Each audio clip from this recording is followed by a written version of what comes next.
On a quiet morning in November 1986, a Lebanese magazine published a story that would fracture the bedrock of American public trust. The revelation was almost too staggering to comprehend, detailing a covert operation where the United States government was secretly selling weapons to the Islamic Republic of Iran. This was a nation branded as a state sponsor of terrorism, heavily sanctioned, and supposedly the target of an impenetrable international arms embargo. Yet, in the shadows, high-ranking officials had bypassed the law, trading deadly missiles for the promise of human lives. The immediate fallout was a profound, disorienting shock to the national psyche.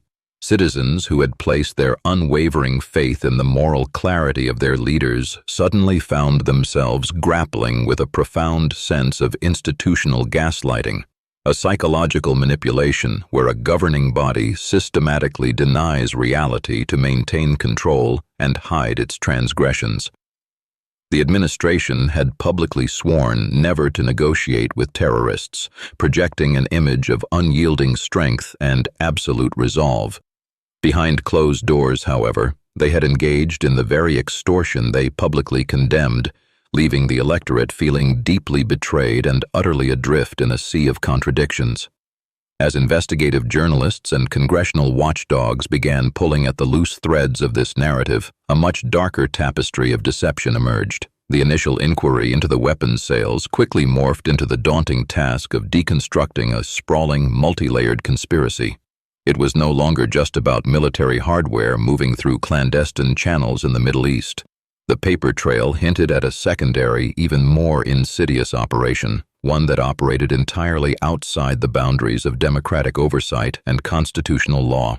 To understand the genesis of this betrayal, one must look back to the agonizing hostage crisis that gripped the nation throughout the 1980s. 7 Americans were being held captive in Lebanon by Hezbollah, a militant group with deep, undeniable ties to Tehran. The Ronald Reagan administration felt an acute, almost suffocating desperation to bring these men home. This immense emotional pressure created a perilous ethical vacuum where the noble desire to save civilian lives began to rapidly erode the strict boundaries of legal and constitutional restraint. In this climate of desperation, the fateful decision was made to initiate an arms for hostages exchange. The plan was inherently contradictory, demanding that the United States secretly arm a hostile foreign power to secure the release of its own citizens.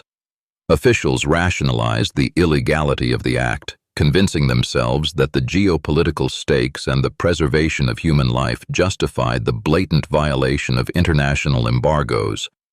They believed they could control the uncontrollable, stepping willingly into a murky underworld of international arms dealers and shadowy intermediaries. The immediate results of this compromise were disastrously counterproductive. While a few captives were eventually released, the secret shipments of anti-tank missiles and vital spare parts only incentivized the taking of new captives. The administration had inadvertently created a lucrative market for human leverage, trapping themselves in a vicious cycle of extortion and endless demands. The very policy designed to end the crisis had instead perpetuated it, proving that moral compromises enacted in absolute secrecy rarely yield their intended salvation. While the Middle Eastern operation spiraled out of control, a separate, equally volatile political battle was raging over Central America. The administration was fiercely committed to overthrowing the socialist Sandinista government in Nicaragua by supporting a right-wing rebel group known as the Contras. However, Congress, wary of entangling the United States in another foreign proxy war, passed the Boland Amendment. This strict legislative measure explicitly banned the use of federal funds to support the rebel forces, establishing a clear, undeniable legal boundary that the executive branch was legally obligated to respect. This congressional defiance birthed the most shocking layer of the entire Iran-Contra affair. Refusing to accept defeat, a clandestine network within the National Security Council, spearheaded by Lieutenant Colonel Oliver North, devised a breathtakingly illegal scheme. They would take the millions of dollars in illicit profits generated from the secret Iranian weapons sales and funnel them directly to the Nicaraguan rebels. This was not merely a fierce policy disagreement between branches of government. It was a direct, calculated subversion of the United States Constitution, deliberately bypassing the power of the purse held exclusively by Congress. The architects of this diversion scheme operated under a dangerous delusion of righteous impunity. They exhibited a form of institutional narcissism, genuinely believing that their specialized intelligence knowledge and patriotic intentions elevated them above the laws that governed ordinary citizens. In their minds, they were not rogue actors orchestrating illegal funding, but visionary patriots saving the Western Hemisphere from communism. This profound arrogance insulated them from the ethical gravity of their actions, allowing them to justify a massive governmental overreach that betrayed the very democratic principles they claimed to defend. The mechanics required to sustain this dual hemisphere conspiracy were staggering in their complexity. North and his associates constructed a labyrinthine financial network utilizing untraceable Swiss bank accounts, fictitious shell companies, and a private army of covert contractors. They essentially operated a shadow government complete with its own private intelligence service and off-the-books logistics. This intricate architecture of deceit was designed specifically to obscure the truth from the American public, the press, and the elected representatives in Congress. The existence of this shadow enterprise forces a chilling confrontation with the ethics of national security. When unelected officials decide that the law is merely an inconvenient obstacle to their ideological goals, the foundation of a democratic republic begins to rot from the inside out. The justification that the ends justify the means is the oldest, most reliable defense of tyranny. By choosing to operate in absolute secrecy, these officials denied the American people their fundamental right to consent, substituting their own hidden judgment for the collective will of the nation. The impenetrable wall of secrecy finally began to crack in the dense, unforgiving jungles of Nicaragua. On October 5, 1986, Sandinista forces shot down a C-123 cargo plane that was airdropping supplies to the rebel fighters. The pilot and co-pilot were killed on impact, but a cargo handler named Eugene Hasenfuss survived the crash and was quickly captured. When local investigators searched the smoldering wreckage, they found flight logs, operational manuals, and undeniable physical evidence linking the covert supply drops directly back to the shadowy network operating out of Washington. The capture of Hasenfuss was the explosive catalyst that ignited the full-blown scandal involving arms and covert military operations. Panic swept through the West Wing as the terrifying realization dawned that the entire operation was fatally exposed to the light of day. The desperate scramble to contain the political damage led Attorney General Edwin Meese to conduct a hasty weekend internal review of the National Security Council's files. During this frantic search, a Justice Department official discovered a highly classified memorandum that explicitly detailed the diversion of funds from the Iranian sales to the Central American rebels. The discovery of the diversion memo triggered a frantic, deeply cynical cover-up. In the desperate hours before investigators could secure the offices, Oliver North and his loyal secretary engaged in a massive destruction of evidence. They fed thousands of sensitive documents into a heavy-duty shredder, desperately trying to erase the paper trail that connected the highest levels of government to the illegal enterprise. This deliberate destruction of historical records was a final, desperate act of betrayal, a calculated attempt to blindfold the justice system and deny the public their absolute right to the truth. What followed was a grueling, highly publicized effort to expose the full extent of the constitutional crisis. The Tower Commission, appointed by the President, and subsequent televised congressional hearings became a daily, inescapable national spectacle. For months, the American public watched in stunned fascination as a parade of officials testified about secret meetings, encrypted communications, and the constant reliance on plausible deniability. The hearings meticulously mapped out the anatomy of the deception, laying bare the profound dysfunction and staggering lack of accountability within the executive branch. Yet, the public reaction to these shocking revelations was far from unified, revealing a deep, unsettling cognitive dissonance within the electorate. Oliver North, appearing before Congress in his fully decorated military uniform, proved to be a masterful manipulator of public sentiment. He framed his illegal actions as acts of profound, necessary patriotism, casting himself as a loyal soldier who had simply done the dirty work required in a dangerous world.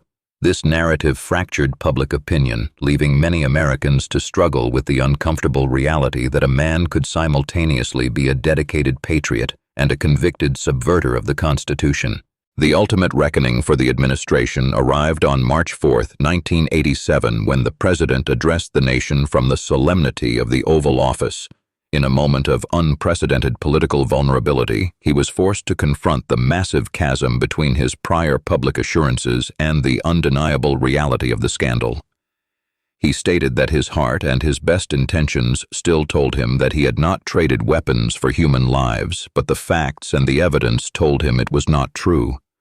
It was a stunning, melancholy admission of a fractured reality, a moment where the powerful illusion of presidential infallibility shattered completely before the eyes of the world. The pursuit of legal accountability was spearheaded by independent counsel Lawrence Walsh, who embarked on a relentless, incredibly complex, years-long investigation. His dedicated team indicted numerous high-ranking officials, eventually securing convictions against several key players, including North and National Security Advisor John Poindexter. The trials were arduous, navigating a labyrinth of classified information, fiercely contested executive privilege claims, and unyielding political resistance. They represented a monumental effort by the judicial system to assert that no individual, regardless of their powerful position or their perceived righteous intentions, was above the rule of law. However, the promise of true justice was ultimately hollowed out by the very system it sought to correct. Many of the hard-won convictions were overturned on complex legal technicalities regarding immunity granted during the congressional testimony. The final devastating blow to accountability came on Christmas Eve in 1992, when the outgoing president issued sweeping pardons to 6 key figures deeply involved in the scandal. This sweeping executive action effectively halted the remaining investigations dead in their tracks, ensuring that the full, unvarnished truth of who knew what and exactly when they knew it would remain forever buried in the classified archives of history. The pardons left a lingering, bitter aftertaste, cementing the cynical perception that the powerful always protect their own. The resolution of the crisis did not bring closure. Instead, it inflicted a permanent, aching scar on the American political landscape. The realization that government officials could orchestrate a massive, illegal conspiracy, lie directly to Congress, destroy vital evidence, and ultimately escape meaningful punishment fundamentally altered the relationship between the governed and the government. It bred a deep, enduring cynicism that continues to infect the national discourse to this day.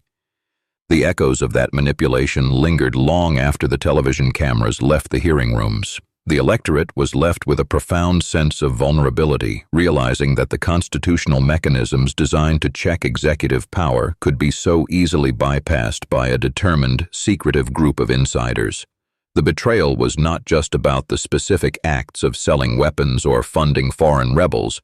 It was about the shattering of a fundamental social contract. It was the terrifying realization that the institutions meant to safeguard democracy could be quietly hijacked from within by those sworn to protect them. Ultimately, the legacy of this dark chapter is a stark, enduring cautionary tale about the seductive danger of unchecked power and the corrosive nature of government secrecy. When leaders convince themselves that their moral imperatives supersede the rule of law, the descent into tyranny is not a sudden plunge, but a series of quiet, rationalized compromises. The shadows cast by those secret deals continue to stretch across the decades, a constant, haunting reminder that vigilance is the eternal price of liberty, and that public trust, once so thoroughly broken by the state, is perhaps the hardest thing in the world to ever rebuild.